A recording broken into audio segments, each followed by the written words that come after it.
धर्मेंद्र प्रधान जी, ANI के साथ बात करने के लिए धन्यवाद। स्ट्रीट गॉसिप पहले उससे स्टार्ट करते हैं। उड़ीसा में आपने you scripted the win for the party. उसके बाद हरियाणा में आप गए, snatched victory from the jaws of defeat. और उसके बाद कहा जाता है कि जब से आपको बनाया इंचार्ज ऑफ बिहार, प्रभारी बनाया, तो गठबंधन में थोड़ा नर्वसनेस फैल गया और उन्होंने अपना कैंपेन और स्ट्रॉन्ग कर दिया, क्योंकि you are considered the lucky mascot for the NDA. सही बात है क्या? देखो, नमस्कार स्मिता जी, आप धन्यवाद। आप आई थिंक आप कई बार आए हैं बिहार इन जी दिनों में। जी। मैं आपके कई इंटरव्यू को भी देखा है। देखो, इस प्रकार की समीक्षा ये थोड़ा पत्रकारों की अपने अपने इमेजिनेशन है, और आप जैसे वरिष्ठ व्यक्ति इस प्रकार की समीक्षा करोगे तो मेरे को तो सुनने में तो अच्छा लगेगा, लेकिन ये धरातल नहीं है। जहाँ चुनाव जीतना और हारना होता है, उस राज्य की जो पॉलिटिकल फॉर्मेशन है, हम एनडीए चलाते हैं। हरियाणा में हम बीजेपी के साथ स्टेट चुनाव बीजेपी के नेतृत्व में लड़ते हैं। उड़ीसा में हम बीजेपी को ही बड़ा करवाए, पार्टी ही होती है, यहाँ एनडीए ही है। और यहाँ पिछले लगभग 30 साल से एनडीए है। एनडीए की क्रेडिबिलिटी है। पिछले 20 साल से नीतीश कुमार जी राज्य के मुख्यमंत्री की भूमिका में है। प्रधानमंत्री नरेंद्र मोदी जी की जो सारे योजनाएं हैं, यानी पिछले 11.5 सालों में जो सुधार हुए हैं, जो नीतियां बनी हैं, जो कार्यक्रम बने हैं, उसकी अगर कोई प्रदेश सबसे ज्यादा लाभान्वित हुई है, उसकी नाम है बिहार। पूर्वी भारत, उड़ीसा भी हुई है, बंगाल भी हो रहा है, झारखंड भी हुई है। तो बिना भेदभाव के अगर विकास होती है तो उसमें एक विश्वसनीयता बनती है। इस बार की चुनाव की 2 व्यक्तियों की विश्वसनीयता ही मूल फैक्टर है। प्रजातंत्र में चुनाव में प्रतिद्वंदिता तो रहेगी, कॉन्टेस्ट तो रहेगी, कि जो काम किया गया है, काम और उसके ऊपर जो नया आकांक्षा बनी है। बिहार ऐसे एक राज्य स्मिता जी जो बराबर आगे बढ़ता है, बराबर आगे बढ़ता है। सामाजिक दृष्टि से बड़ा अपवर्ड मूवमेंट उनकी होती है।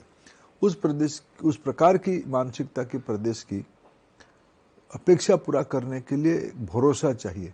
आज प्रधानमंत्री श्री नरेंद्र मोदी जी और यहाँ के लोकप्रिय मुख्यमंत्री श्री नीतीश कुमार जी 2 ऐसे ही विश्वसनीय चेहरा है, भरोसा है, जिसको बिहार भरोसा कर रहा है। और हम जैसे राजनीतिक कार्यकर्ता इसमें थोड़ा कोऑर्डिनेशन करते हैं, थोड़ा हमें भी कुछ काम करने का अनुभव मिल जाता है, सीखने का अनुभव आप मिल 2 जाता है। चेहरों की बात करते हैं, लेकिन ये 2 चेहरे एक सभा में, एक रैली में, एक रोड शो में क्यों साथ नहीं ना दिखाई ना दिए? ना ना, क्या बात करते हैं आप।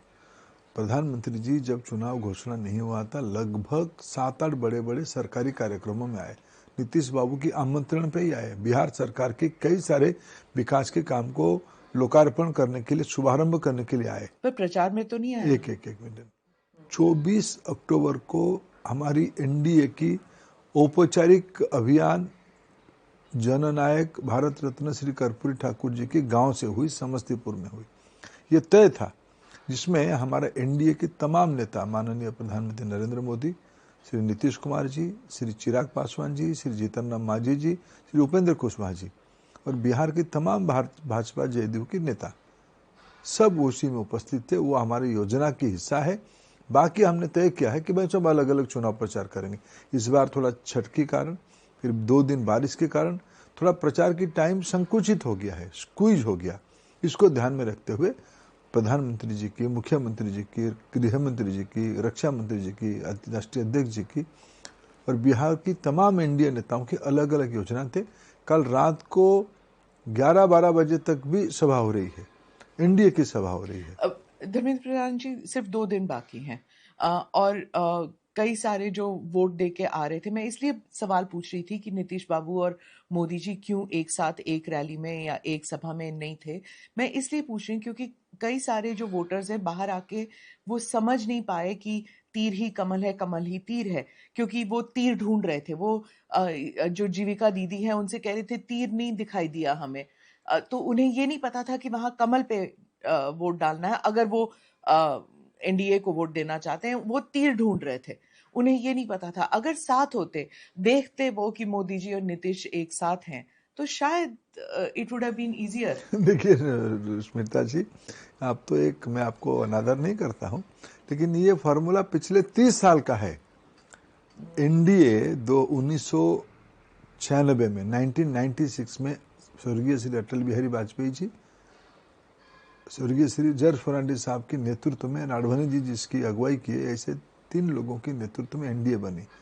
2005 से नीतीश बाबू हमारे मुख्यमंत्री के दायित्व में है। हम कई चुनाव इस प्रकार के लड़के आए हैं, इस प्रकार की समीक्षा को मैं उस कोई तरफ भी तो गए थे ना, लालटेन की तरफ भी तो गए थे ना। 2 बार हमसे अलग लड़े चुनाव, तो इसीलिए तो कंफ्यूजन होता है ना। कोई कंफ्यूजन 2005, 2010, 2020, 2009, 2019 और 2024 3 विधानसभा और लोकसभा चुनाव पिछले बीते 4 में से 3 विधानसभा और लोकसभा को हम मिलके लड़े हैं। एनडीए एक होके लड़ी है। आज एनडीए की ताकत पूरा एकमुश्त समाज के सामने है। क्या कोई कंफ्यूजन नहीं है वोटर के मन में कि नीतीश बाबू अगर नाराज हो जाते हैं, क्योंकि उनके मर्क्यूरियल सेंटिमेंट के बारे में सब जानते हैं कि वो नाराज हो जाते हैं कई बारी, और वो दूसरी तरफ जा सकते हैं। दरवाजा बहुत करीब है उनके घर में और लालू जी के घर की तरफ, तो क्या वो अगर नाराज हो जाते हैं जरूरत पड़ने पर, क्या वो उस तरफ जा सकते हैं वापस? देखो, मैं नीतीश बाबू के ऊपर अन्याय होगा उनको कहना मर्कुरियल। नीतीश बाबू जैसे ठंडे दिमाग के परिपक्व राजनीतिक नेता मैं क्वचित देखा हूँ भारतीय राजनीति में। आपने 2 या 3 दशक से आप उनके साथ? मैं उनके साथ बचपन से उनसे जुड़ा हूँ। मैं जो पहली बार 2004 में एमपी बन के आया, उसके पहले भी मैं जानता हूँ। मेरे गांव में वो रेल मंत्री करके आए थे, एक संबलपुर कटक रेलवे लाइन का लोकार्पण करने के लिए। वो 15 अगस्त की दिन था। आई थिंक ये होगा 2001 या 2 के विषय में कह रहा हूँ। उसके पहले 99 भी हो सकता है, 99 भी हो सकता है। उस समय में ये घटना हुआ, तब से मैं उनको नज़दीक से देखा हूँ। मैं तो उनके साथ एमपी करके 2004 से हूँ। बड़े परिपक्व सुलझे हुए, हम उनकी कुछ नीति है, कुछ विषय में हमारे साथ उनकी मत इकट्ठा है, इसीलिए तो हम इंडिया में है। कुछ विषय में वो एक स्वतंत्र मत रखते हैं, हम भी उसको आदर करते हैं, और हमारे कई प्रकार के वो जाने आने की टेस्ट हो चुका है। दोनों की ओर से हम लोगों की, बिहार की जनता की अपेक्षा है। हमने जो इंडिया बनाई है, एक राजनीतिक मंच नहीं है स्मिता जी, ये एक सामाजिक गठबंधन है, सोशल अलायंस है। सोशल अलायंस में समाज के प्रभाव ज्यादा हो जाता है। यहाँ की बिहार की बहुसंख्यक समाज की दोनों के ऊपर, यानी हमें 5 में कहूँ, एनडीए ऐसे ही रहे जिसमें नीतीश कुमार जी रहे, बीजेपी ही रहे, चिराग पासवान जी रहे, जीतन राम मांझी, उपेंद्र कुशवाहा जी, तो ये पुराने जेडीयू की नीतीश जी की सहयोगी रहे, हमारे भी सहयोगी रहे। ये सब इकट्ठा रहे। अलग अलग पार्टियां हैं, लेकिन कई प्रकार की अलग अलग भिन्नता के बाद भी अनेकों विषय में एकमतता है। इसलिए हम एनडीए करके 2014 से आदरणीय स्वर्गीय रामविलास जी की फोर्स हमारे साथ जुड़ा हुआ है। बिहार की तरक्की के लिए ये 100% गारंटी की फॉर्मूला है जी। मोदी जी और नीतीश बाबू की जो पर्सनालिटी है, ये इस इलेक्शन में थोड़ा बहुत लोग कह रहे हैं कि एक पर्सनालिटी ड्रिवन इलेक्शन बन गई है। एक तरफ मोदी जी के प्रति सम्मान है लोगों में, दूसरा नीतीश बाबू का जो पॉलिसीज चली हैं पिछले 20 साल से, चाहे लड़कियों को पोशाक देना हो या फिर साइकिल देना, और उसके बाद ये 10,000 रुपए वाले जो स्कीम आप लेके आए हैं, जो क्रिटिसिज्म है कि it is like cash for votes, लेकिन जो महिलाएं इतनी भारी तादाद में वोट देने आई हैं, clearly there is this gratitude towards Nitish Babu. तो क्या आप समझते हैं कि महिला वोटर और युवा वोटर जो है वो डिसाइडिंग फैक्टर है इस चुनाव में? निश्चित रूप में समाज की जो यंगर वोटर ही वो डेवलपमेंट के ऊपर इकट्ठा आते हैं, महिलाओं की लॉ एंड ऑर्डर पे इकट्ठा आते हैं। उनके मन में जो अपेक्षा रहती है, आकांक्षा रहती है, इसको पूरा करने का पूरा गारंटी अभी हमारे नेतृत्व के पास है। हम बिहार के प्रति ग्रेटिट्यूड अपना प्रकाश करते हैं। बिहार ने एक सामाजिक दायित्व को निभाया है। प्रधानमंत्री नरेंद्र मोदी जी की हिमालय जैसी दृष्टि और नीतीश कुमार जी की जमीन से जुड़ी हुई अनुभव, दोनों के अनुभव बिहार को नई ऊंचाई तक ले जाने के लिए बखूबी विश्वास की विषय बनी है। और मैं मानता हूँ समाज के निर्णय है। मैं बिहार में पहले भी काम किया हूँ। इस बार की बिहार के चुनाव में एक मूलभूत फर्क है। इस बार ये सामाजिक अपेक्षा है कि दोनों मिलके, जमीन रेडी हो गया है, जमीन तैयार, खेत रेडी हो गया है, उसमें एक नई फसल आएगी, नई आकांक्षा को पूरी करेगी। बिहार ऐसे ही नहीं रह सकता है। बिहार कि भाग्य में और कुछ अच्छा लिखा है? आप उड़ीसा से हैं, मैंने कुछ सिमिलैरिटीज देखी। आपने देखा कि मैं वहां पे भी कवरेज करने आई थी इलेक्शन के दौरान, यहाँ पे भी मैं देख रही हूँ कि बिहार में हमेशा जो आप एस्पिरेशनल यूथ की बात करते हैं, एस्पिरेशन जरूर है लेकिन एंजाइटी नहीं है उस एस्पिरेशन, मतलब वो थोड़े में संतुष्ट हो जाते हैं। उड़ीसा के बारे में आप कह रहे हैं? उड़ीसा के बारे में, और वही बात मैंने बिहार में भी देखा। एक्सपेक्टेशन बहुत कम है लीडर से, मतलब they are happy with little bit.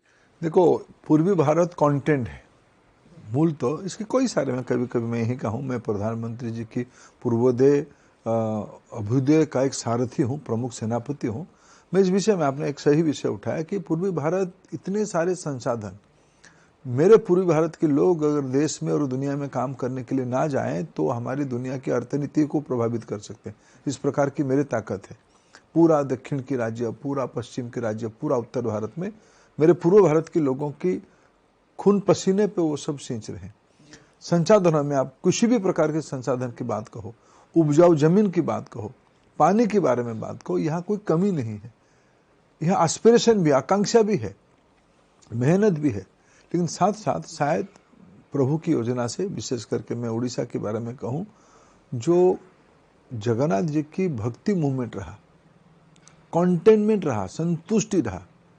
Bihar थोड़ा और एस्पिरेशनल है, उड़ीसा भी एस्पिरेशनल है। बंगाल एक समय में पढ़ाई लिखाई की, उद्योग की केंद्र बनता था। फिर बंगाल इंटेलेक्चुअल राइट्स में, इंटेलेक्चुअल टैलेंट पूल में दुनिया को, रविंद्रनाथ ठाकुर जी की, विवेकानंद जी की लीडरशिप, नेताजी की लीडरशिप तो वहीं से तो आया था। उड़ीसा और बंगाल और बिहार से तो आया था। पूर्वी भारत का ये टाइम आया है। मैं इस क्षण में प्रधानमंत्री नरेंद्र मोदी जी को पूर्वी भारत की ओर से आभार प्रकट करता हूँ। देश में अनेकों प्रधानमंत्री हुए हैं, सबने देश के लिए चिंता किया है, पूर्वी भारत के लिए भी चिंता किया। सर्वाधिक चिंता प्रधानमंत्री नरेंद्र मोदी जी ने किया था। लेकिन जो युवा वोटर है बिहार का, आप कहते हैं कि एस्पिरेशनल है, अब जब बेरोजगारी सामने है तो क्या वो does he want more of the same with, बिल्कुल चाहना भी चाहिए नीतीश कुमार की, या फिर वो तेजस्वी की तरफ देख रहे हैं जो हर घर में नौकरी देने के लिए वायदा करे, सरकारी नौकरी? आप जानते हो कितना वायदा किया गया है? बिहार की कुल परिवार है 2,75,00,000 और बिहार की बजट है लगभग 3 लाख करोड़ रुपया। अगर 2,75,00,000 को तनख्वाही दिया जाए मिनिमम, वही हो जाएगा 12 से 15 लाख करोड़ रुपया। इसलिए आसमान से चांद, सूरज और तारे को ले आके कहना, ये सही बात है इसमें। इसलिए देखो, बिहार की युवा नौकरी चाहता है, रोजगार चाहता है, आत्मनिर्भर बनना चाहता है, स्वरोजगार चाहते है, आर्थिक रूप में खुद स्वयं संपूर्ण होना चाहते है, पढ़ना चाहते है, बढ़ना चाहता है। लेकिन बिहार की नौजवान जानते हैं इसको करेगा कौन? जिसने बिहार की नौजवानों की हकमारी की, जमीन हड़प के, जिनकी राजनीति की परिभाषा अपने ही परिवार है, पिताजी, माताजी, भाई, बहनें, जिनकी ये परिभाषा है बिहार, क्या वो कर पाएंगे? या विकास पुरुष प्रधानमंत्री नरेंद्र मोदी और नीतीश कुमार की जोड़ी कर पाएंगे? प्रधानमंत्री जी ने कहा कि हम 2 भाई मिलकर बिहार के विकास के काम पे लगेंगे। ये विषय बिहार को अस्वस्थ करता है, बिहार उसको भरोसा करता है।